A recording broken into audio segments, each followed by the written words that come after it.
नमस्कार दोस्तों, तो आज हम बात करने वाले हैं पपीते की खेती के बारे में, वो भी प्राकृतिक रूप से हम किस तरह से पपीते की खेती कर सकते हैं, पपाया प्लांटेशन कर सकते हैं। उसमें हम बात करेंगे पपीते की किस्मों के बारे में, उसको कैसे लगाना है, उसकी अभिवृद्धि के बारे में कि कैसे उसको बीजों से तैयार करना है, फिर उसको लगाना है, फिर कौन सी सहजीवी अंतर फसलें हम इसके साथ लगा सकते हैं, उसके मॉडल के बारे में बात करने वाले हैं कि पपीते को हम सब्जियों के साथ कैसे लगाएंगे, अंतर क्या रखना है हमें, और आच्छादन कैसे रखना है, नालियों के बीच में कहाँ पे रखना है, जीवामृत कितना देना है, किस किस टाइम पे, पपीता लगाने का समय कौन सा रहना चाहिए, और फसल सुरक्षा या प्लांट प्रोटेक्शन हमें किस तरह से करनी है पपीते की खेती में प्राकृतिक रूप से, वो भी सुभाष पालेकर जो प्राकृतिक खेती है उनके सिद्धांतों को फॉलो करते हुए। जीरो बस्ट नेचुरल फार्मिंग है, शून्य लागत प्राकृतिक खेती है, जो उनके सिद्धांतों को फॉलो करते हुए हमें किस तरह से पपीते की खेती करनी है उसके बारे में बात करने वाले हैं। देखिए थोड़ी सी दोस्तों ये वीडियो लंबी रहेगी क्योंकि इसमें इतनी सारी जानकारी एक वीडियो में है, तो आपको अगर एक ये वीडियो देख लेंगे तो आपको पूरी पपीते की खेती के बारे में जानकारी मिल जाएगी। तो आपको थोड़ा सा सब्र रखना है, आप सुनते जाइए बस। देखिए दोस्तों, जो पपीता, आम के बाद पपीता समृद्ध फलों की सूची में दूसरे नंबर पर आता है। इसका उत्पादन भारत के उत्तर प्रदेश, बिहार, असम, पश्चिम बंगाल, मध्य प्रदेश, गुजरात, महाराष्ट्र, पंजाब, हरियाणा, दिल्ली, अरुणाचल प्रदेश, मिजोरम,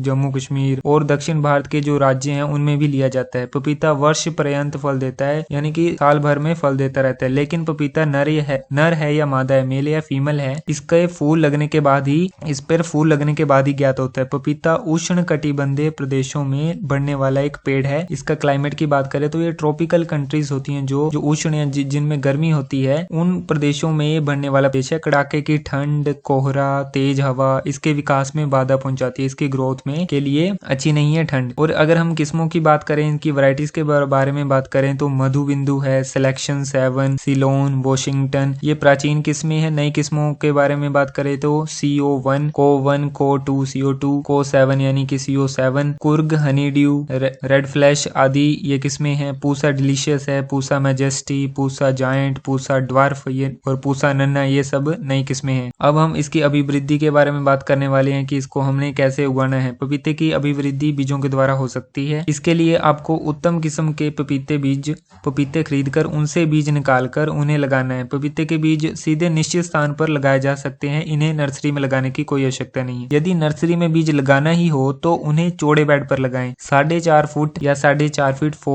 4.5 फीट की दूरी पर नाली निकालें, जिसमें 1.5 फीट की नाली होगी और 3 फीट का बेड होगा। बेड पर 3-3 इंच की दूरी पर मिट्टी में चौड़ी लकीरें निकालें और उन लकीरों में बीजामृत से संस्कारित करें। बीजों को बीज सीड ट्रीटमेंट करें बीजामृत से। उन बीजों को वहीं की मिट्टी से ढककर उनके ऊपर जीवामृत छिड़क कर कास्ट आच्छादन कर दें। कास्ट आच्छादन यानी कि स्ट्रो मल्चिंग कर दें, किसी पुआल से ढक दें उसको, या जो पराली होती है उससे ढक दें। आच्छादन पर इतना पानी छिड़कें कि बीजों के अंकुरण के लिए उन्हें नमी मिल जाए, मॉइस्चर मिल जाए। सायंकाल प्रतिदिन आच्छादन पर पानी तथा जीवामृत का छिड़काव करते रहें। 15 से 20 दिनों के अंदर अंकुरण या जर्मिनेशन हो जाएगा। अंकुरण के बाद क्या करना है, आच्छादन को हटा दें और बाद में नाली के द्वारा जल के साथ साथ जीवामृत मिलाकर दें। छिड़कने के लिए जीवामृत की मात्रा क्या रहनी चाहिए, वो रहनी चाहिए 10 लीटर पानी में 300, 400 या 500 मिलीलीटर जीवामृत हमने छिड़कना है पानी के साथ। इससे उत्तम किस्म के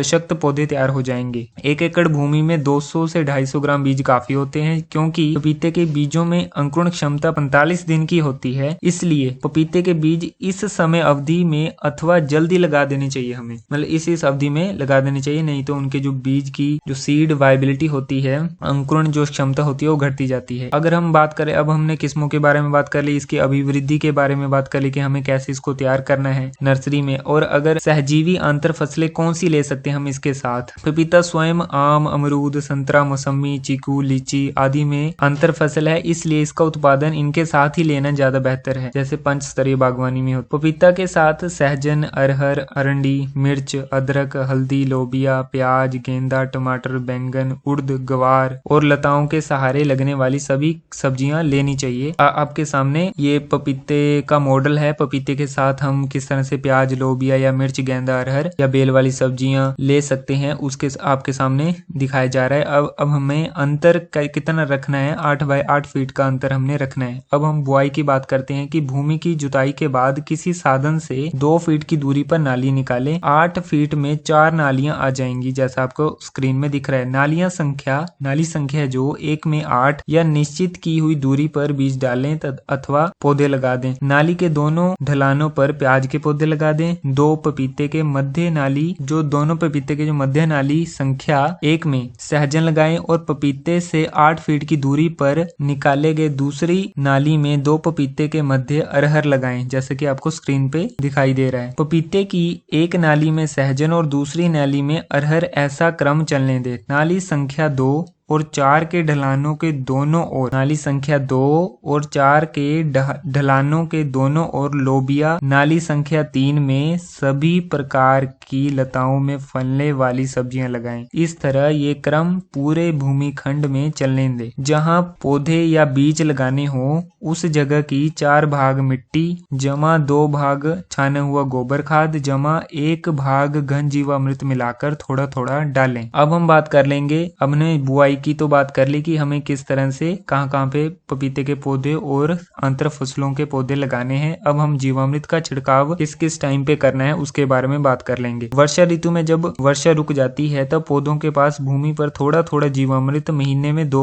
बार डालें। इसके साथ ही पपीते और आंतर फसलों पर महीने में 1 या 2 बार जीवामृत का छिड़काव भी करें। अब देखिए दोस्तों, अंकुरण के 1 महीने बाद हमें 100 लीटर जल लेना और 5 लीटर जीवामृत छिड़क देना है। अंकुरण के 2 महीने बाद 100 लीटर जल लेना और 7 लीटर जीवामृत छिड़कना है। ये सारी जो आपको बताया जा रहा है फॉर्मूला ये 1 एकड़ के लिए है। अब अंकुरण के 3 महीने बाद 100 लीटर जल लेना और 10 लीटर जीवामृत। इसके बाद फल आने तक हमें 100 लीटर जल और प्लस 10 लीटर जीवामृत छिड़कना है। फल आ जाने के बाद 100 लीटर जल और प्लस 3 लीटर खट्टी छाछ। उसके बाद तदनंतर 15 दिन बाद हमें 100 लीटर जल लेना और 1 लीटर नारियल का पानी छिड़कना है। 15 दिन बाद अंतिम छिड़काव या 100 लीटर जल जमा 1 लीटर नारियल का पानी छिड़कें। अब हम आच्छादन के बारे में बात करने वाले हैं। आच्छादन या मल्चिंग जिसको हम कहते हैं, 2 पपीतों के बीच जो नालियां बनी हैं उन नालियों के दोनों ओर आच्छादन बिछा कर रखें। इसके लिए हमारी आंतर फसलें सजीव आच्छादन बनकर, सजीव आच्छादन यानी कि लाइव मल्चिंग की तरह वो काम करेंगे, बनकर भूमि को ढक देंगी जिससे खरपतवार नहीं आएंगे और जो आएंगे उन्हें उखाड़कर उसी स्थान पर डाल दें। जब आंतर फसलों की आयु समाप्त हो जाएगी तो उनके शरीर काष्ठ आच्छादन के रूप में परिवर्तित हो जाएंगे। काष्ठ आच्छादन यानी कि जो क्रॉप रेजिड्यू है या जो अब बचा कुचा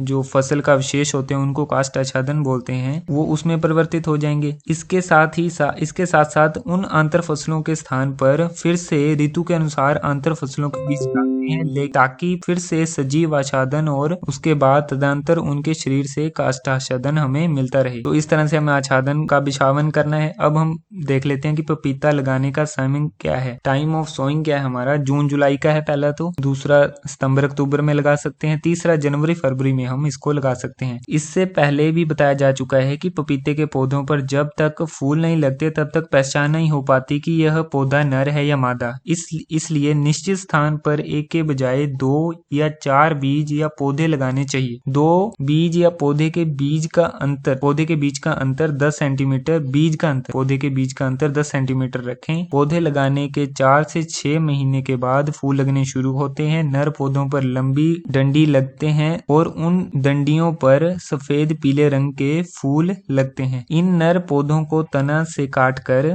हटा दें। केवल परागण के लिए 5.7% नर पौधे संपूर्ण बगीचे में रहने दें। पपीते के पौधे में 10 से 11 महीने में फल लगने शुरू हो जाते हैं और 14 महीने तक फल पक जाते हैं। प्राय एक स्थान पर बहुत फल आते हैं। उन फलों में से कुछ को छांटकर हटा दें, अन्यथा छोटे और निम्न श्रेणी के फल मिलेंगे। अब हम फसल सुरक्षा के बारे में बात करें तो प्लांट प्रोटेक्शन के बारे में बात करें, जो कि हमारा अंतिम टॉपिक है। जब वर्षा का जल या सिंचाई का जल तने के पास अधिक जमा हो जाता है तब बीमारियां और कीट आते हैं। अतः इस समस्या के लिए हम नीमास्त्र, ब्रह्मास्त्र, अग्निअस्त्र, छाछ, सोंठास्त्र का छिड़काव हमें करना चाहिए। तो दोस्तों, हमने बात कर ली है कि पपीते की खेती प्राकृतिक रूप से हम किस तरह से कर सकते हैं। अगर आपको ये इन्फॉर्मेशन आगे अपने किसान दोस्तों के साथ शेयर करनी है तो शेयर कर दीजिए। तो दोस्तों, इस वीडियो में इतना ही। नमस्कार।